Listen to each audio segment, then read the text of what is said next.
Speaking of changing the narrative, Lamar Jackson off the postseason schneid. Are his Ravens now a sneaky Super Bowl contender? And of course, don't forget, tonight is the night. Alabama, Ohio State. Which unbeaten powerhouse will become kings of college football? We answer all your questions as we get up with you starting right now on a morning, on a day that will end here tonight. Miami, Bama, Ohio State. You'll see all the action tonight on ESPN and the MegaCast. We got you covered from every possible direction, and we will take you there live in this hour. But we begin by going backwards to the final game of the NFL's playoff Super Wildcard weekend and the upset of the night, and maybe a lot longer than that. Baker Mayfield's Browns had absolutely everything going against them. But Dan Orlovsky, Pittsburgh, this is their first offensive snap. Yeah, Pouncey's going to step hard to his left. When he does that, centers, your hand is always going to go high and right. That's what happens with that snap. An absolutely awful start for Pittsburgh. Pouncey knows it.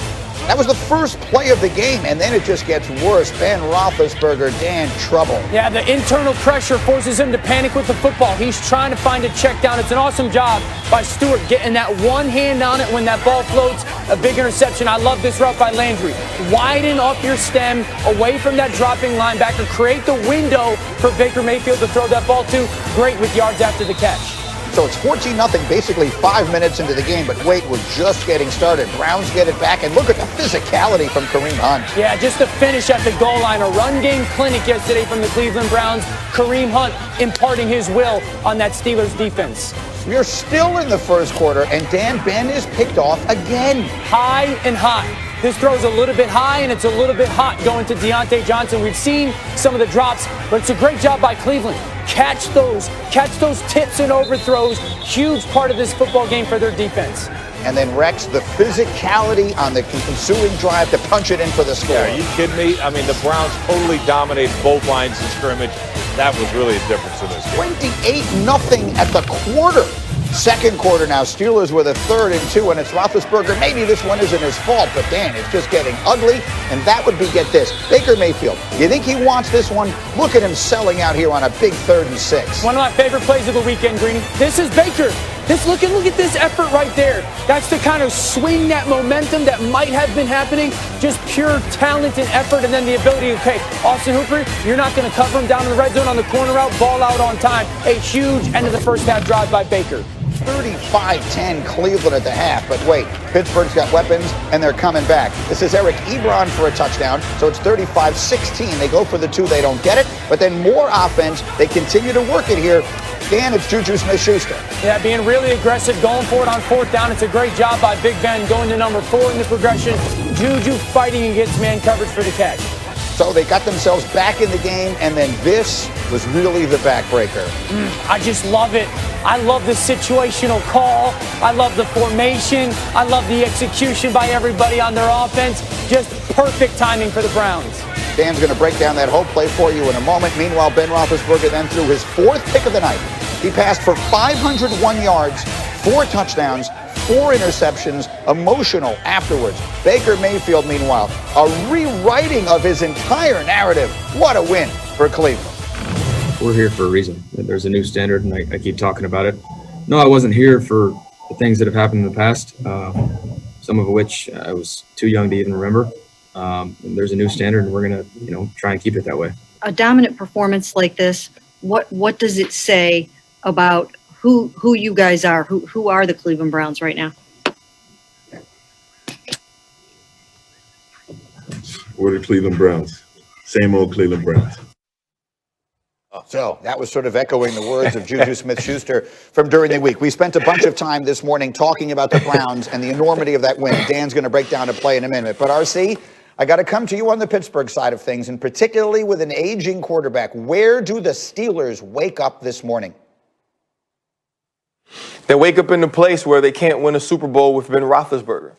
They wake up in the place where you have to decide what you're going to do with the legend. And having played there, having played with him, having won a Super Bowl because of his excellent play and his ability to finish, I now know that this may be finished.